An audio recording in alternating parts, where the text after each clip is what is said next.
우리 사순절 동안 그리스도를 본받는 자라는 말씀으로 함께 은혜를 주일날 나누고 있습니다.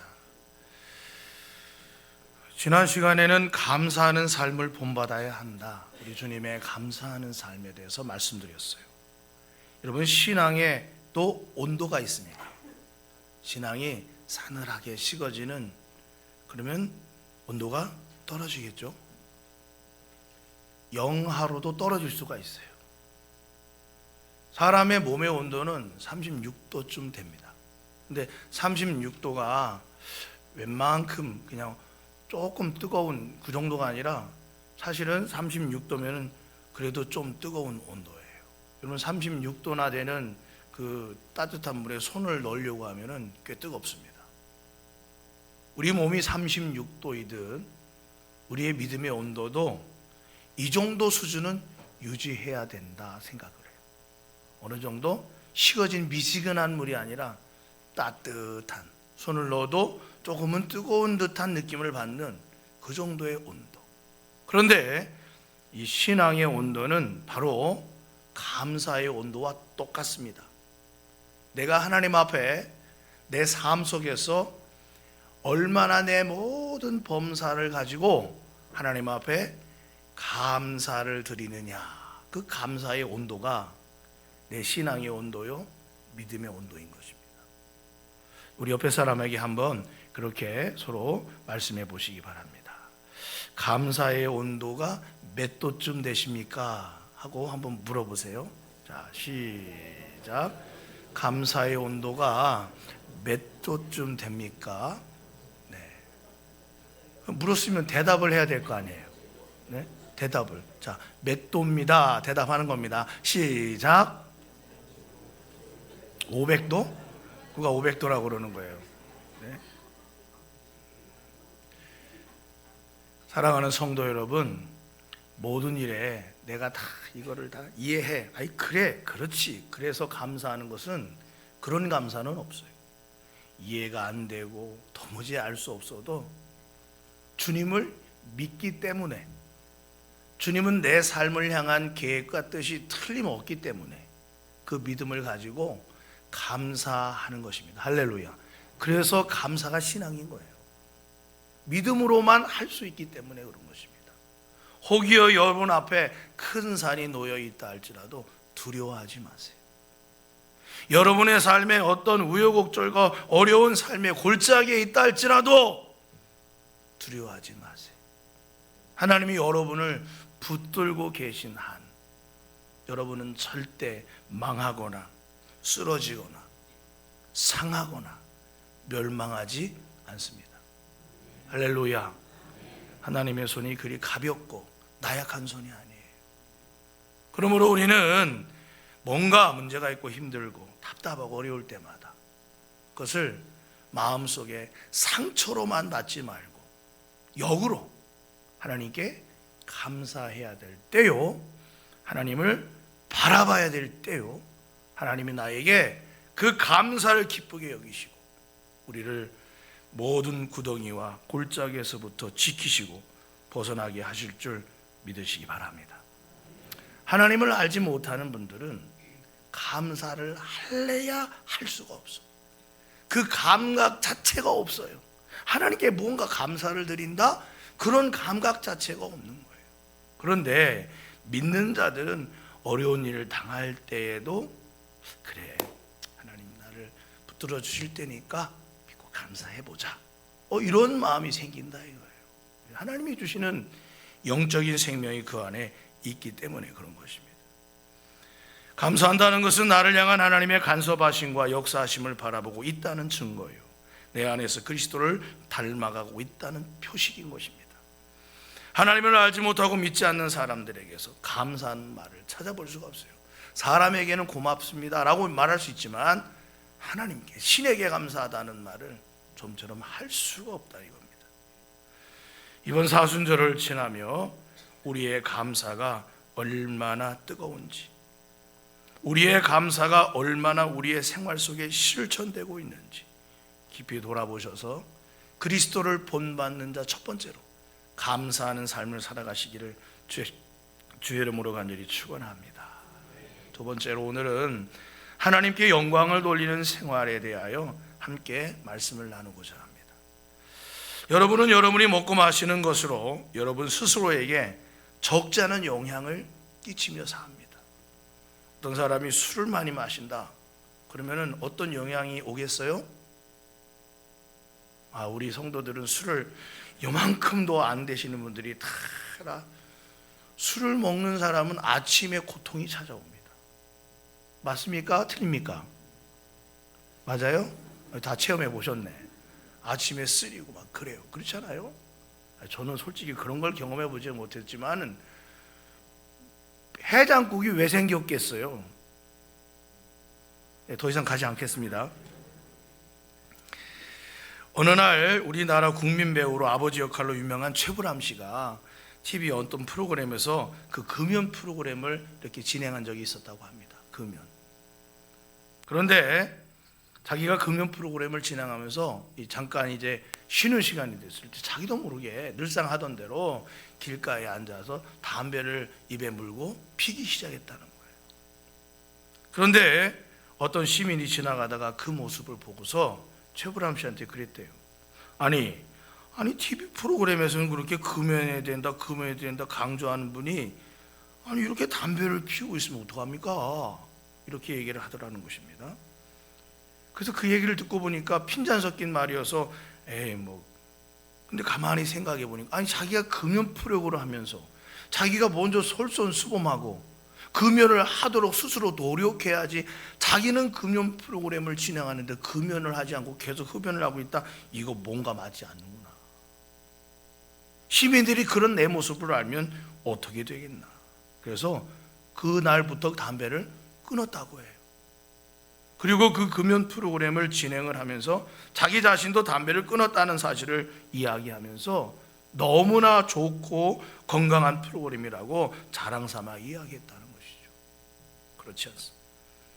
그래서 그런가 최불암 씨는 참 인상도 좋고 또 아버지 역할로서는 제격인 것 같아요. 오늘 본문을 보면 이와 비슷한 상황이 엿보이는 것입니다.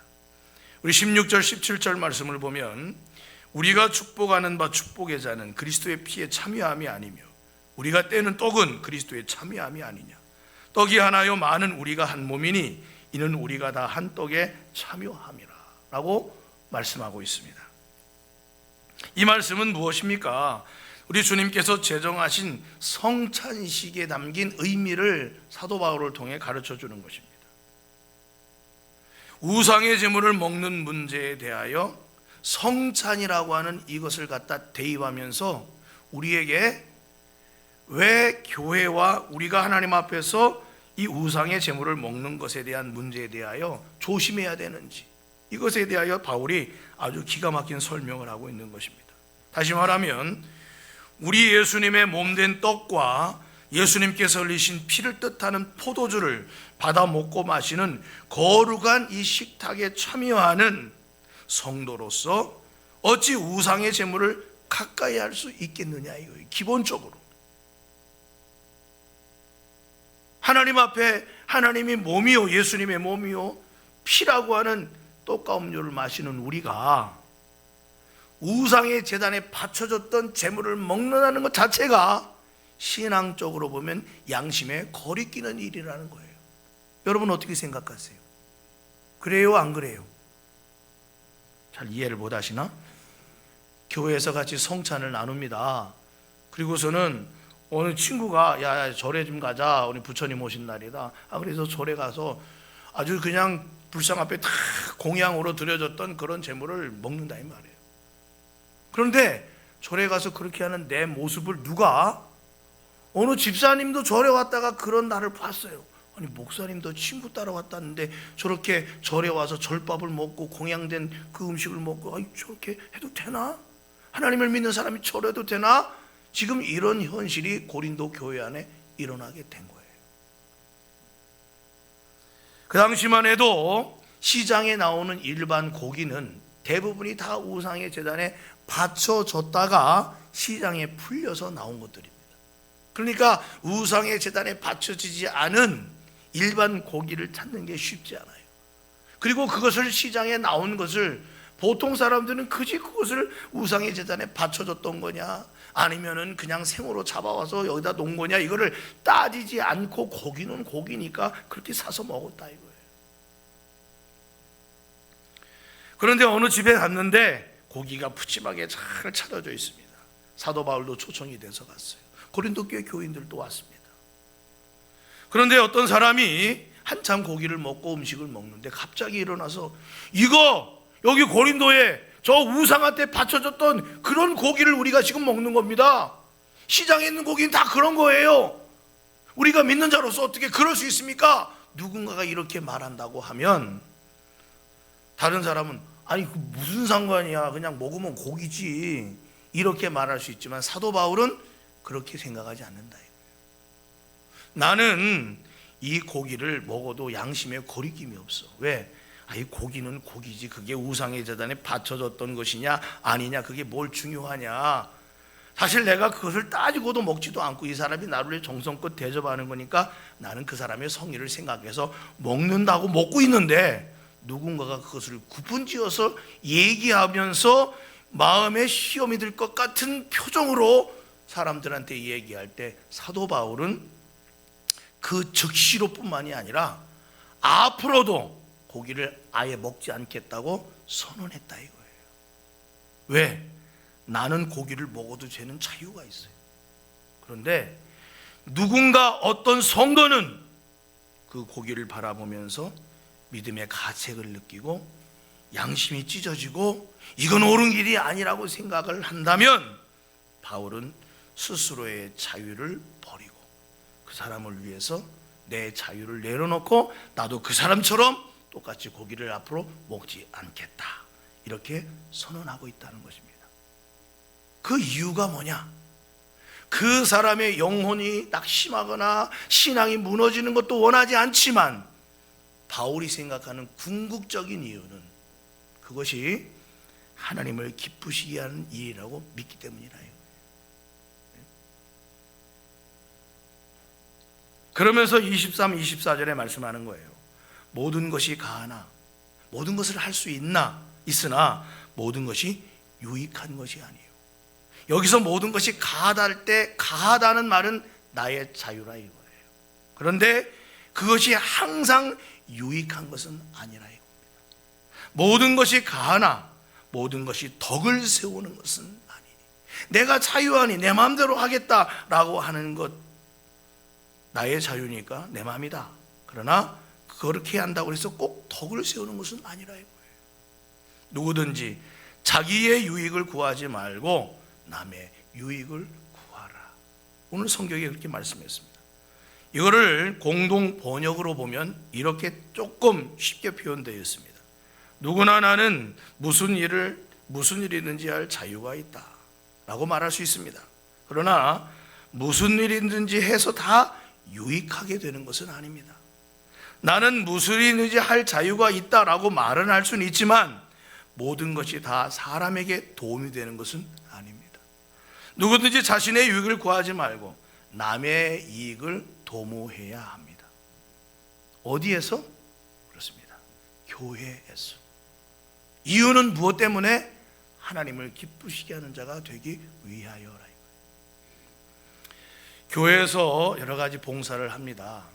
차량 운행으로도 봉사하고 그리고 아침 일찍 나와 교사로도 봉사하고 사실 일주일 지나온 삶을 보면 얼마나 분주하고 바빴어요.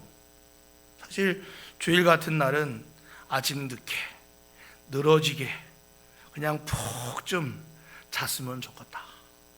그리고 오후쯤 일어나서 밥 맛있게 먹고 그리고 저기 칠갑보 한번 돌면서 시원한 공기를 쐬면서 좀 그렇게 주일을 보낼 수는 없을까? 그거 내 자유죠. 그렇게 할 수 있는 건 내 자유야.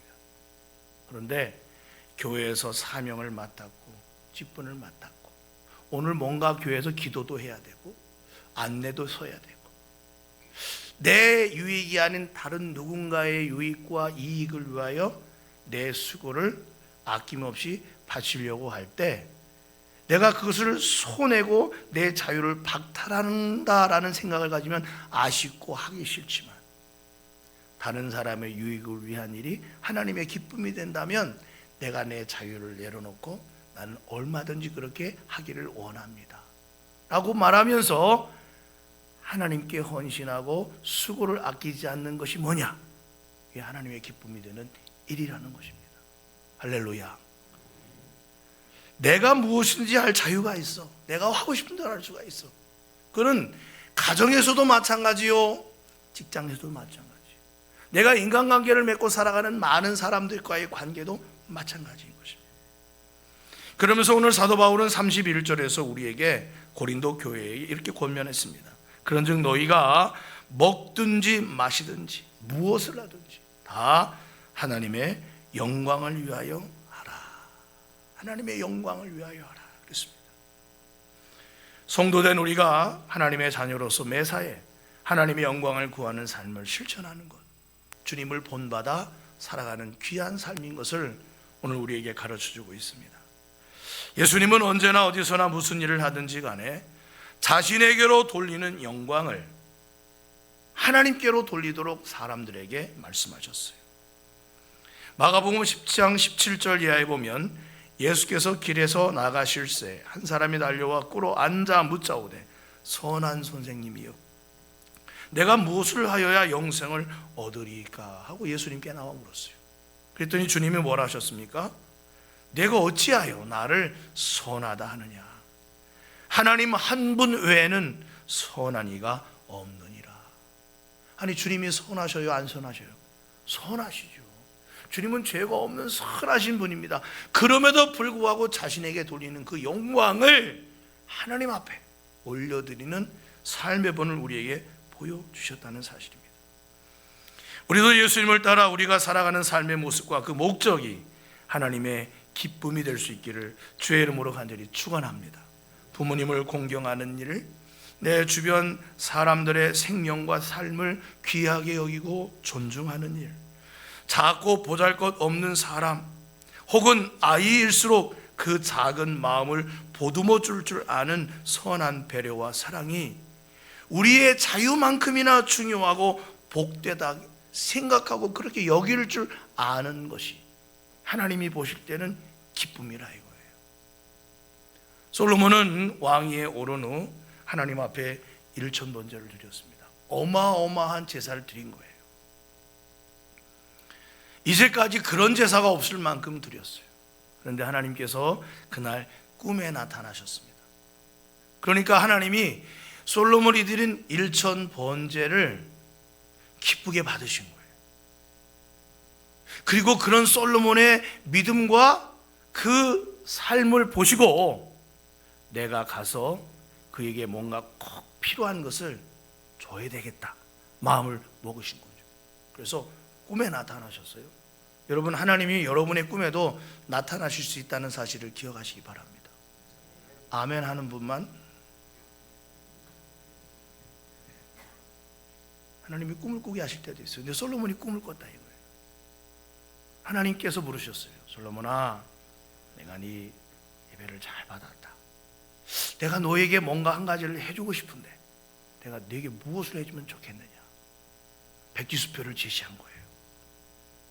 근데 솔로몬이 가만히 생각해, 하나님, 내 앞에 아직도 남아있는 종족들이 있는데 싹 제거해 주세요. 이렇게 할 수도 있을 것이고, 아니면 하나님, 내게 그냥 황금으로 그냥 아주 그냥 그냥 창고에다 채워주세요. 이렇게 기도할 수도 있었을 것이고. 근데 솔로몬이 뭐라고 했느냐? 주님, 저는 아이라 무슨 일을 할 때 제대로 이것이 앞뒤 선후 좌우를 잘 구별을 못하니 백성들이 어려운 문제를 가지고 와서 이것 좀 해결해 달라고 그러면 내가 아이라서 그걸 잘 모릅니다. 그러니 하나님, 이 백성들이 고통과 어려운 문제 속에서 그 해결책을 나에게 요구하러 가지고 올 때 내가 그것을 잘 살펴서 판단하고 답을 주신 지혜를 주옵소서. 자신에게 부여해 준 백지수표에 자기는 백성을 위한 지혜를 구했다 이 말이에요.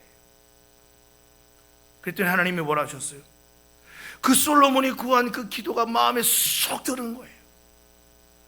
자신을 위하여 부귀영화도 구하지 않고, 자신을 위하여 적을 없애달라고도 구하지 않고, 자신을 위하여 나라를 풍성하게 해달라고도 구하지 않고, 오로지 백성을 위하여 지혜를 달라고 구하니, 내가 너에게 지혜를 주되 네 앞에 있었던 사람이나 네 앞으로 뒤에 올 사람과는 비교할 수 없는 전무후무한 사람이 되게 하겠다. 그리고 네가 구하지도 않은 부귀영화와 모든 것을 다 너에게 주겠다. 할렐루야. 그러신 거예요.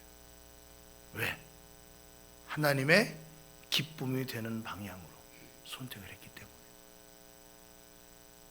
하나님은 그것을 우리를 향하여 뭐라고 하시겠어요? 믿음이라고 말하는 것입니다. 너가 나를 믿는구나. 너가 나의 뜻을 아는구나. 손흥민 선수는 세계 프로축구에서 세계 최고의 프로축구인 영국 프리미어리그에서 뜁니다. 몇 년 전에는 득점왕도 했어요. 우리나라 축구 선수 중에 이만큼 잘하는 선수가 또 있을까 할 정도로 참 잘합니다. 그리고 참 겸손해요. 그렇죠? 겸손하고. 그리고 항상 자기보다는 팀을 생각하는 아주 그런 축구인으로서의 정체성이 확실한 사람이에요. 아주 성실하게 팀에서도 주장이고 국가대표에서도 주장입니다. 손흥민 선수가 예수님을 믿는지 안 믿는지는 제가 잘은 모르겠어요. 그런데 꼭 어떻게 뭘 하면 이게 기도도 할 때가 있더라고요. 그래서 제발 예수님께 기도하라 이렇게 예수님께 그런 마음이 있어요. 근데 어쨌거나 참 국민이 인정하는 축구 선수 아닙니까? 근데 이 선수가 중요하게 여기는 것이 있어요. 중요하게. 그게 뭐냐? 기본기를 되게 중요하게 생각을 해요. 기본기를. 그런데 이 손 선수가 이런 축구 철학을 품게 된 가장 중요한 이유가 바로 아버지 손흥정 씨로부터 어렸을 때부터 그렇게 귀가 따갑도록 들었다 말이에요. 은민아, 기본기가 중요해. 기본기. 근데 어릴 적 그 영상을 보니까 아버지가 그냥 했던 말 또 하고 했던 말 또 하고 하니까 이 손흥민 선수가 사춘기 시절 얼마나 자기도 하고 싶은 거 많겠어요. 근데 아버지 잔소리가 계속 들리니까 인상이 구겨지고, 우리 학생들 부모님이 싫은 소리 하면 듣기 좋아요. 현빈아, 듣기 좋아요. 듣기 좋아요. 기분 좋아? 아버지 잔소리 좋아요. 할렐루야. 그런 마음 잘 안 생겨요. 그냥 또 하는구나. 이 손흥민 선수도 얼굴이 구겨지고, 나는 그게 아버지가 하라는 대로 해야 되나 뭐. 그런 어린 시절 표정이 있더라고요. 은민아, 남자는 시간 다 자고 무슨 선수가 되냐? 남 놀는 시간 다 놀고 무슨 좋은 선수가 되냐? 그러면서 아들을 설득하고 귀에 못이 그냥 박히도록 하고 열심히 훈련하고 막 그러는 거예요. 그런데 이 손흥민 선수가 훈련할 때 아버지는 신문 보고 TV 봤느냐? 아니에요. 손흥민 선수가 웨이트 트레이닝을 하는 그 시간 똑같이 자기도 웨이트 트레이닝을 하는 거죠. 왜? 자기도 선수로 뛰려고? 아니에요. 아들하고 같이 하는 거예요. 아들하고 솔선수범하는 거죠. 그러면서 이제 경기를 해보니까 아버지가 가르쳐주고 훈련한 대로 하고서 경기에 나가니까 틀림없는 거예요. 골도 넣게 되고 슈팅도 제대로 가고, 경기를 읽을 줄도 알고, 아버지가 나에게 이렇게 저렇게 하라고 가르쳐주는 게 이 잔소리가 아니구나. 이건 다 나를 향한 약이고 나를 향한 정말 좋은 가르침이구나.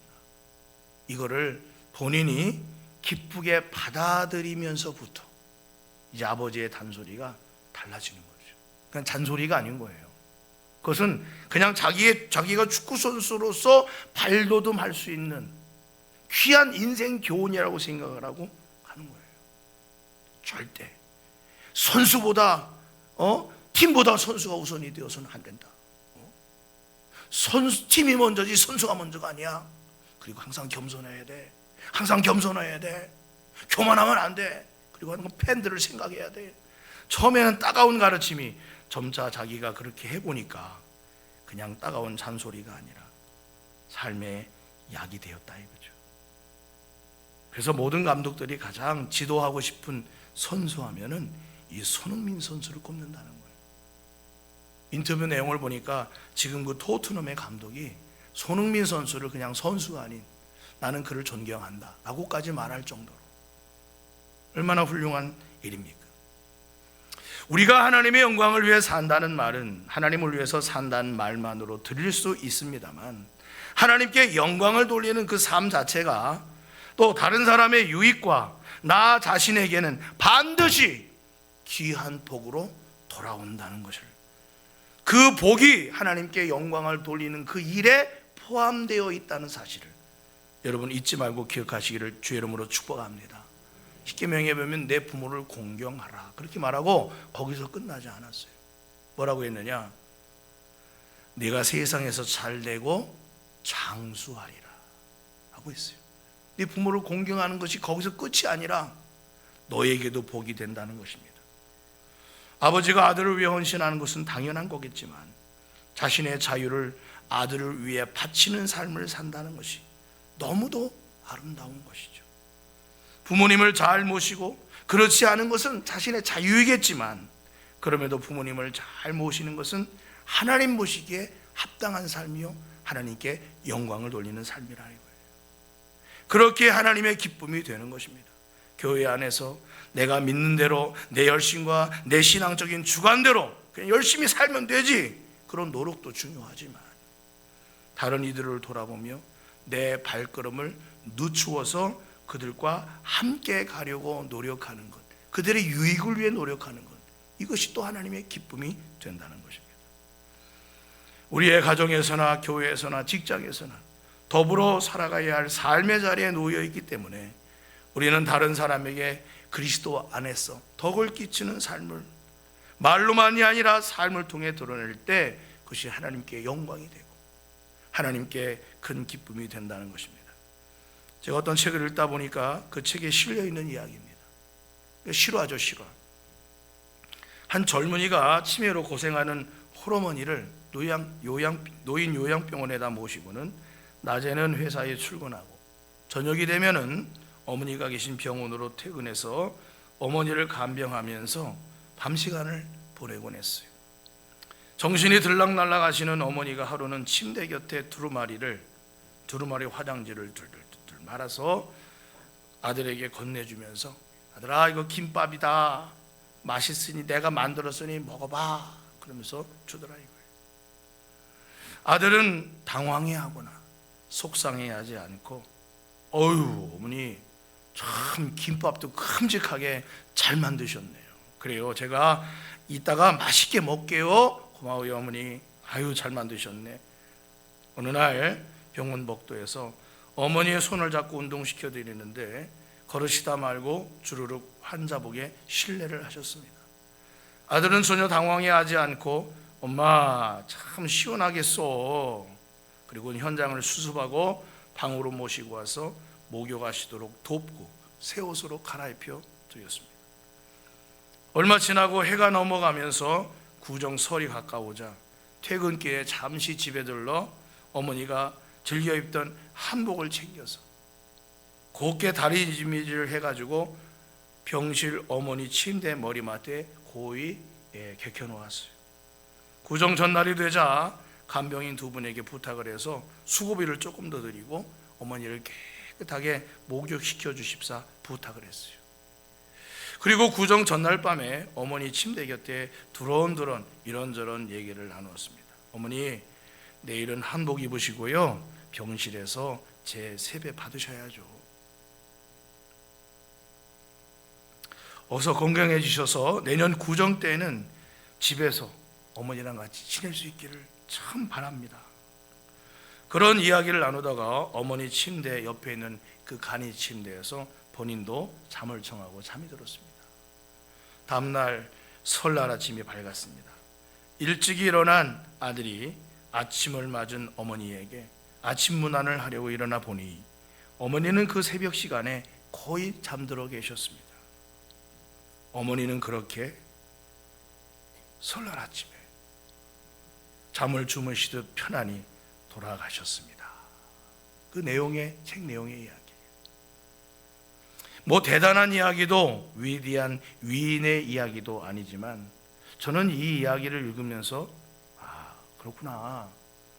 하나님께서 우리를 통해 받으시기를 원하시는 영광은 우리가 하나님의 자녀로서, 아버지의 아들로서, 어머니의 딸로서, 누군가의 평생 돕는 자인 배우자로서, 함께 신앙생활하는 교우로서, 고단한 일터에서 함께 일하는 동료로서 서로를 아끼고 존중하고 서로의 유익을 먼저 구할 줄 아는 바로 그것이 하나님께 영광을 돌리는 삶이 된다는 것을 오늘 바울이 우리에게 가르쳐주는 교훈 안에 들어있는 내용이라 할 수 있습니다. 사도 바울은 자신의 자유를 자신을 위해서만이 아닌 다른 성도의 유익을 위해서 때로는 과감하게 포기할 줄, 내려놓을 줄 아는 어찌 보면 진정한 자유를 가진 사람으로 살기를 원하고 있어요. 현대인들은 남의 눈치를 보지 않고 자기가 하고 싶은 대로 하면서 사는 것이 자유한 삶이라고 생각을 합니다. 누군가가 그런 나를 보고 싫은 내색을 한다면 기분 나빠하고 그를 미워하는 마음을 가지게 되는 오늘날 시대 속에 우리가 살고 있습니다. 그래서 오히려 다른 사람의 자유를 침해하고 상처를 안겨주는 것입니다. 내가 자유하기 원하여. 사실은 자신 스스로에게 더욱 큰 상처를 남기게 되는 것인지도 모른 채 말이죠.